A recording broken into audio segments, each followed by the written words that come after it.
नमस्कार, स्टारबॉर्न tarot channel पर एक बार फिर से आपका हार्दिक स्वागत, अभिनंदन। आज की रीडिंग में हम जो टॉपिक लेकर के आए हैं, उसके ऊपर हम ये देखेंगे कि जिन लोगों ने आपको तकलीफ़ दी है या आपका मन दुखाया है या आपके साथ में धोखा किया है या आपको मैनिपुलेट किया है, उन लोगों को अपने इस कर्मा की क्या फल मिलेगा, इस कर्मा के लिए क्या फल मिलेगा या आपके लिए न्याय भगवान का क्या रहेगा। तो चलिए देखते हैं कि जिन्होंने भी आपको नुकसान पहुंचाया है, आपको दुख दिया है, आपको दर्द दिया है, उनके लिए भगवान की तरफ से क्या न्याय मिलेगा।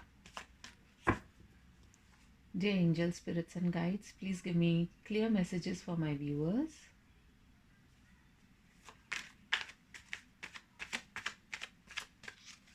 Thank you so much. आप लोगों के जो रिस्पॉन्सेज मिलते हैं उससे मुझे बहुत ही मोटिवेशन मिलती है। थोड़ी सी अलग तरह की रीडिंग कर रही हूँ और साथ ही साथ मुझे ये भी लगता है कि अलग अलग टॉपिक्स पे जब हम करते हैं तो कहीं ना कहीं हमें बहुत सारी बातें ऐसी भी पता चलती है जिनके बारे में हमारी जिज्ञासा रहती है।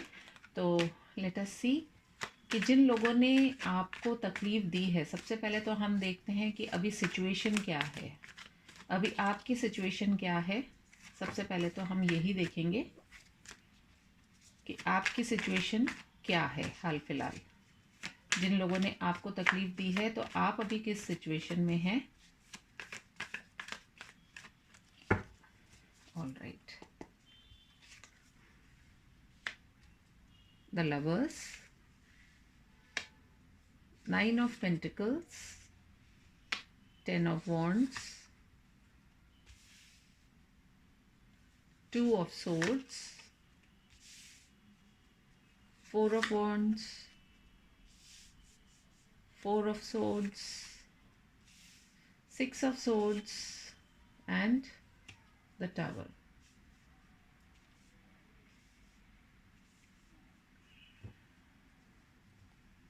और बिलो द डेक जो आई है energy, that is the page of pentacles.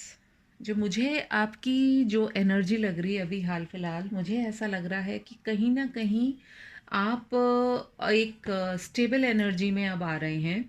हो सकता है पास्ट में आपके साथ में बहुत ज़्यादा लोगों ने आपके साथ में बुरा बर्ताव किया हो। हर एक की अपनी सिचुएशन हो सकती है। तो लोगों ने आपके साथ में बहुत बुरा बर्ताव किया हो, कहीं ना कहीं आपको दुख दिया हो, आपको कष्ट दिया हो और आपकी मेंटल पीस को बहुत डिस्टर्ब किया हो। आपकी जो रिलेशनशिप है उसके अंदर आपको बहुत प्रॉब्लम्स फेस करनी पड़ी हों। तो कहीं ना कहीं ये सिचुएशंस जो भी मैं देख रही हूँ उसको देखते हुए मुझे ये लग रहा है कि आप जो है अब एक ऐसी एनर्जी में आ रहे हैं कि जहाँ पर आप अपने आप को सेल्फ केयर की तरफ लेकर के जा रहे हैं। आपने अपने बारे में सोचना शुरू कर दिया है। आप थोड़ा सा मेडिटेशन की तरफ जा रहे हैं। आप थोड़ा सा एक जिसको कि कहते हैं अपनी सिचुएशन को एक्सेप्ट कर रहे हैं और आप ये देख रहे हैं कि आपकी जो लविंग एनर्जी है या आपने जितना लोगों के लिए किया है, यदि दूसरी तरफ से वो एहसास नहीं हुआ है तो आप उस तरह के ड्रामा में या उन कहते हैं ना कि बहुत ज़्यादा वाद विवाद या इस तरह की सिचुएशंस जो भी रही हों, उन सब से आपने अपने आप को कट ऑफ कहीं ना कहीं कर लिया है। एंड अब आप जो हैं आप यहाँ से मतलब या तो जाना चाह रहे हैं या आप में से बहुत से लोग ऐसे भी हैं जो उन स्थितियों में से निकल चुके हैं। क्योंकि जिस रिश्ते में या जिस फ्रेंडशिप में या जिस किसी भी पार्टनरशिप के अंदर अगर फाउंडेशन स्ट्रांग नहीं होती है तो अंत पंत वो इमारत गिरती ही है।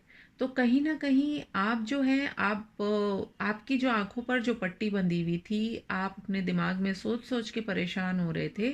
तो कहीं ना कहीं अब जो है आप अपने आप को पुनः इकट्ठा करके और आप अपनी लाइफ में अब आगे की ओर बढ़ना चाह रहे हैं।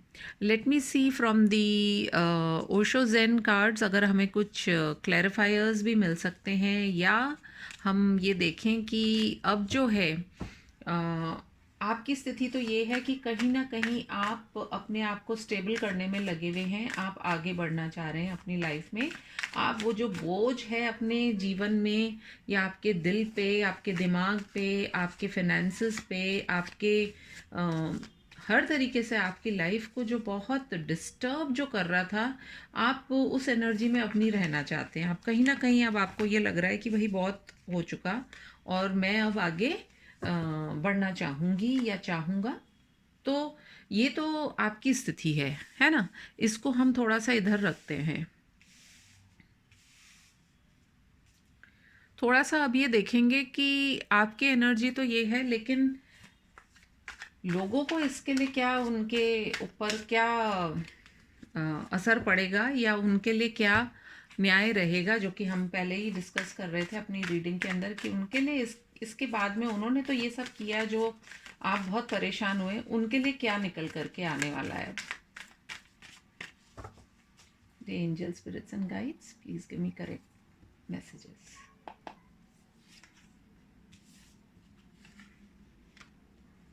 Sharing, laziness, ordinariness, projections, flowering, experiencing, stress, aloneness। नीचे आ रहा है abundance। देखिए कई लोगों के लिए मुझे इसमें अलग अलग मैसेजेस आ रहे हैं। मुझे ऐसा लग रहा है कि आप जिनके साथ में जुड़े हुए थे और उन लोगों के लिए शायद आपने बहुत कुछ ऐसा किया कि आपने उनके साथ में अपना काफ़ी कुछ शेयर किया। शेयरिंग में मुझे लगता है कि ना केवल अपना फाइनेंस या अपना इमोशंस, अपना लव, अपना केयर, सब कुछ आपने उनके साथ में शेयर किया, जिसके फलस्वरूप क्या हुआ कि वो काफ़ी लेज़ी हो गए या लेड बैक जो है उनका एटीट्यूड हो गया आपकी तरफ, और उन्होंने आपको काफ़ी ऑर्डिनरी समझ लिया कि भाई ठीक है, ये तो जैसा भी मैं बोलूँ या करें वो सब कुछ एक्सेप्टेड है। बट कहीं ना कहीं आपके एक स्टैंड लेने से और आपके स्पेशली ये 9 ऑफ पेंटिकल्स या फिर ये 6 of swords and even 4 of swords वाली एनर्जी में आने के बाद में जो भी पर्सन है जो वो अब जो है अपनी लाइफ में जो आपके साथ में वो एक अबंडेंस फील करते थे या एक उन्हें खुशी होती थी, कहीं ना कहीं उन्हें बहुत अच्छा लगता था आपके साथ में, वो कहीं ना कहीं अब इन सारी चीज़ों से महरूम हो गए हैं। हो सकता है उनके पास सब कुछ है, हो सकता है उनके पास में सब कुछ है, उनके पास पैसा होगा, उनके पास शोहरत होगी, उनके पास रुतबा होगा, उनके पास नाम होगा, सब कुछ होगा, लेकिन इसी के साथ में क्या आ रहा है अब उनके दिमाग में? अब उनके दिमाग में स्ट्रेस भी आ रहा है, क्योंकि उन्होंने जो आपके साथ में किया है अच्छा तो किया नहीं है।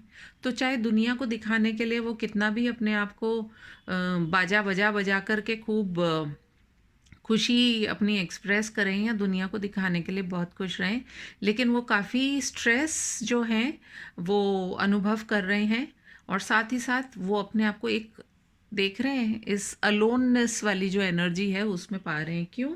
क्योंकि कहीं ना कहीं आपने उनको शायद एक आईना दिखाया है, और ये आईना दिखाना ज़रूरी इसलिए भी था ताकि उनको ये एक्सपीरियंस हो कि वो जो सोच रहे हैं या जिस तरीके से वो चीज़ों को लेकर के आगे चलना चाह रहे थे आपके साथ में, वो स्ट्रैटेजी उनकी फ्लॉप हो गई है, वो नहीं चलने वाली है।